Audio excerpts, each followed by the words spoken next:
Okay, pinakawalan na natin yung dalawang sisiw ng mga pabo sa ating scratch pen. Bali, may ilalagay naman tayo ditong bago.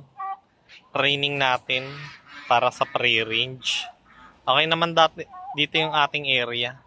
Lagyan natin dito yung cross para masanay dun sa paligid, no?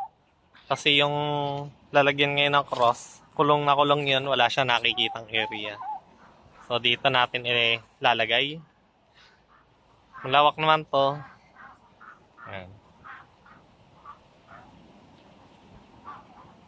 So, maganda dito. Tara, ilagay na natin. Linisan ko pala muna to bago natin ilagay dito yung mga cross natin. Okay, wait lang. Okay, tapos na din nating malinis at nailipat ko na din.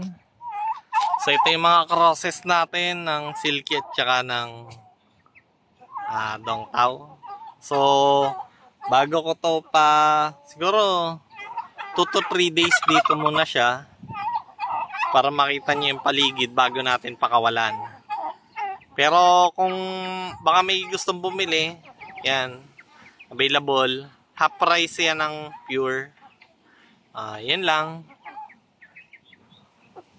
Okay. So, dalawang babae, dalawang lalaki yan. So, ito babae, yung malaki halos 4 months na yan. Pero ang bigat yan. Mukhang maliit pero ang bigat. Yan, yung lalaki, yan, mabigat yan dala. So, yan lang. Bye-bye.